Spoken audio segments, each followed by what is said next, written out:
बिस्मिल्लाहिर्रहमानिर्रहीम। अस्सलाम वालेकुम। इस वीडियो में जो कि प्याम मशरिक़ की एक नज़म है, उसका तर्जुमा, तशरीह और मुश्किल अल्फाज के मीनिंग है और ये किसी की रिक्वेस्ट पर मैं अपलोड कर रही हूँ क्योंकि उनकी बुक में ये सब नहीं था। तो आप इनके स्क्रीनशॉट लेके आप इनको रीड कर सकते हैं।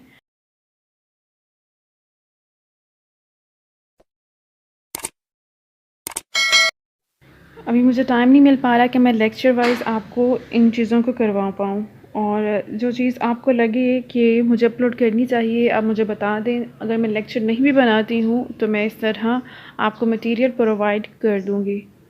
तो जी, इसके 4 बंद हैं और लास्ट ईयर जब एग्ज़ाम्स थे तो मैंने तर्जुमा तशरीह किस तरह करना है, या कुछ लोगों का क्वेश्चन था कि बहुत कम तशरीह लिखी हुई है तो हमने इसको कैसे करना है 20 नंबर के हिसाब से।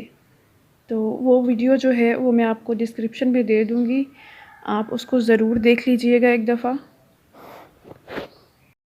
हर नज़म के बारे में कुछ चीज़ें सेम होती हैं। जब वो पहरा या बंद आपको आता है तो उसके साथ तशरीह में उन चीज़ों को आपने कोट करना ही करना है।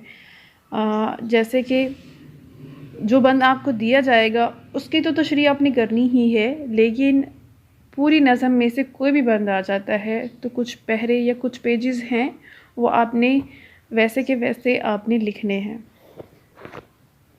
उनमें कोई चेंजिंग नहीं की जाएगी। वीडियो के लास्ट में मैंने इस बुक का नेम भी दिखा दिया है और कवर भी, ताकि अक्सर ही जब आप कोई भी चीज़ देखते हैं तो आपने लास्ट में यही पूछना होता है कि इस बुक का नेम क्या है। ताकि आपको चाहिए ये कि जो चीज़ जहाँ से अच्छी लग रही है उसे पिक कर लें। हर बुक में हर चीज़ आपकी मर्ज़ी की और अच्छी हो वो ज़रूरी नहीं है। कुछ बुक्स होती हैं कि उनमें तशरीह ज़्यादा अच्छी दी जाती है, कुछ होती है उसमें तर्जुमा सिर्फ़ दिया जाता है लेकिन वो काफ़ी अच्छा होता है, और कुछ ऐसे होंगे कि उसमें क्वेश्चन ज़्यादा अच्छे होंगे। तरह तरह की बुक्स के पीछे भागने से अच्छा जो बुक्स आपके पास हैं उन्हें अच्छे से रीड करें। चैनल अगर सब्सक्राइब किया हुआ है तो जो टॉपिक आप करने लगो आप उनकी पहले वीडियो देख लिया करो अपनी वाली बुक से, और जो मेरे लेक्चर या जो मैंने वीडियो अपलोड की हुई है तो फिर उन दोनों को मिक्स करते हुए अपने नोट्स बनाएं। और ये इल्मी वालों की बुक है, इकबाल का ख़ुसूसी मुतालिया। बहुत ख्याल रखिएगा, दुआ में याद रखिएगा। फ़ी अमानिल्लाह।